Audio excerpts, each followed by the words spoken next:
Olá amigos, eu sou Bruno Klipper, professor de Direito do Trabalho aqui do Estratégia na OAB, e nessa questão nós vamos falar sobre o teletrabalho.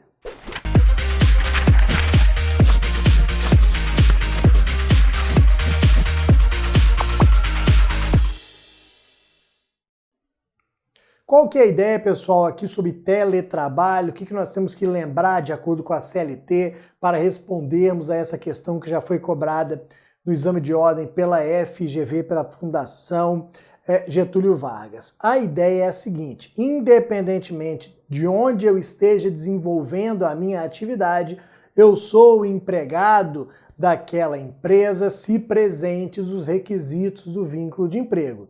O local do desenvolvimento da atividade não influencia na existência ou inexistência do vínculo de emprego. Eu posso trabalhar na minha casa e ser empregado porque tenho pessoalidade, habitualidade, subordinação, onerosidade. Posso trabalhar em qualquer local que, se estiverem presentes os requisitos do vínculo de emprego que nós temos no artigo 3º da CLT, o vínculo deverá ser reconhecido. O que acontece aqui dentro de uma história do direito do trabalho? Uma história que se baseia no que vem ocorrendo no dia a dia. Há anos atrás, quando a gente pensava no local de trabalho, a gente pensava o quê? Na empresa. Pensava no Bruno saindo da casa dele, indo até o local de trabalho, trabalhando e depois retornando para casa. Esse era o típico local de trabalho. A pessoa saía da sua casa, ia para um local de trabalho e depois retornava. Hoje, o local de trabalho pode ser a própria casa.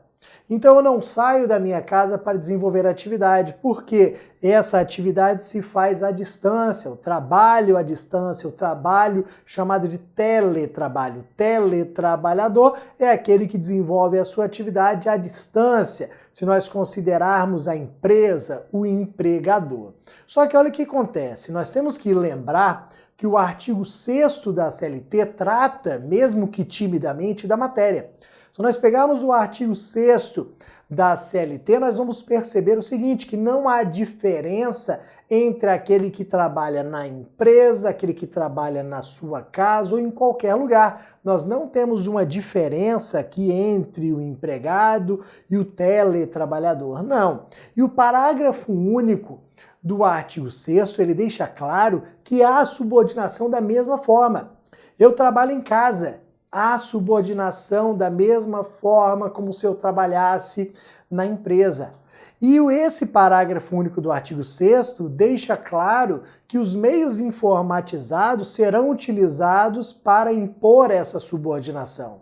Então vejam que eu serei subordinado ao meu empregador recebendo, por exemplo, o e-mail de cobrança, o e-mail cobrando a meta que eu não cumpri, mandando fazer isso, aquilo, aquilo outro. Uma videoconferência será utilizada também para que o meu empregador exerça essa subordinação. Então aquela subordinação de antigamente, direta, pessoal, passa a ser agora uma subordinação exercida por esses meios informatizados. Então o parágrafo único deixa bem claro que existe a subordinação, que é para ninguém duvidar de que exista vínculo de emprego. Ah, não tem vínculo de emprego porque a pessoa trabalha na casa dela. Não tem nada a ver. Pode ter vínculo de emprego porque, apesar dela trabalhar na casa dela, ela trabalha com pessoalidade, habitualidade, subordinação, onerosidade, alteridade, todos aqueles requisitos que nós temos que lembrar para o reconhecimento do vínculo de emprego. A situação aqui que a FGV colocou numa prova de exame de ordem foi relacionada a essa matéria. Uma questão inteligente que misturava ali acidente de trabalho com teletrabalho, realmente uma questão inteligente, mas nós vamos ver que ela é fácil. Fácil de se identificar qual era a assertiva correta se nós levarmos em consideração essas premissas que foram passadas agora. Então vamos lá, ó. Artigo 6º, vamos para esse reconhecimento do vínculo de emprego. A questão trata do seguinte, diz que o Jorge, vamos aqui destacar, diz que o Jorge é um teletrabalhador e cumpre jornada pré-estabelecida pelo empregador. Ó, isso daqui já deixa claro que há subordinação, que há habitualidade.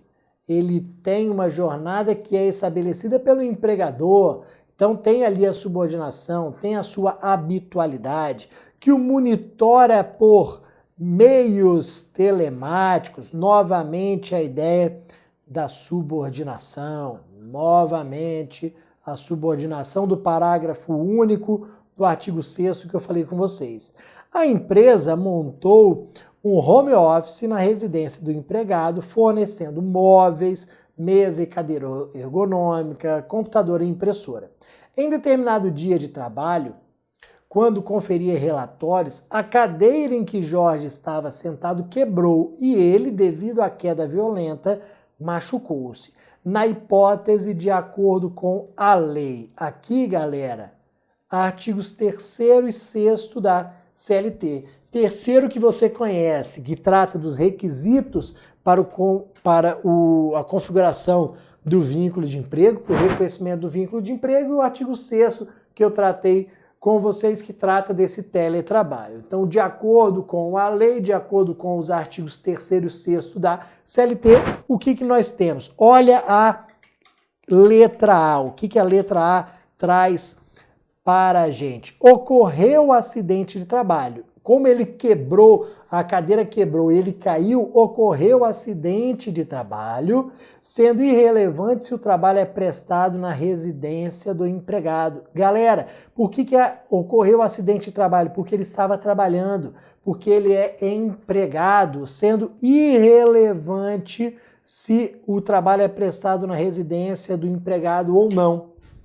Porque, como eu deixei claro para vocês, como nós fizemos aqui aquela breve revisão, independentemente do local de trabalho, o vínculo existe. Se você for ao artigo 3º da CLT, que trata dos requisitos para o reconhecimento do vínculo de emprego, você não verá ali nenhuma informação sobre local. Local é irrelevante, é indiferente para o reconhecimento do vínculo.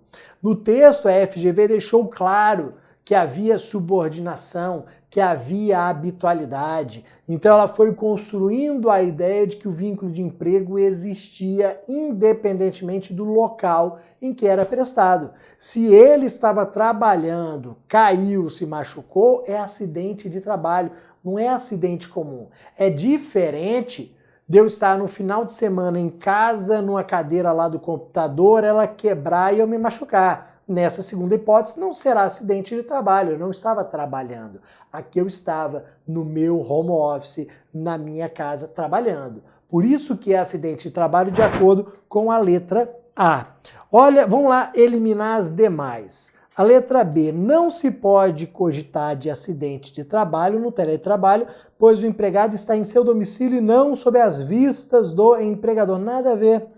Ele está sob as vistas do empregador? Sim, sim. Ele está sendo monitorado pelo empregador? Sim, por meio de e-mail, por celular, por videoconferência. Ok, galera? Então está totalmente errado isso daqui. A C. O evento jamais poderá ser considerado acidente de trabalho, uma vez que a situação não foi testemunhada por ninguém. Isso não é requisito. Ser testemunhado não é requisito. D. Todo acidente domiciliar é acidente do trabalho, segundo a legislação previdenciária. Não. Se você pegar esse meu exemplo de que eu estava no final de semana ou numa folga minha lá em casa, mexendo no computador e caí e me machuquei, isso não vai ser acidente de trabalho. Eu não estava trabalhando, não estava no meu horário de trabalho. Então, nem todo acidente domiciliar é acidente de trabalho. Será acidente de trabalho o acidente domiciliar que ocorre enquanto eu estiver desenvolvendo uma atividade laboral. Ok, galera? Então, muito cuidado com esse teletrabalho. Já volto daqui a pouquinho com mais questões aqui de direito do trabalho para a OAB. Um abraço, tchau, tchau.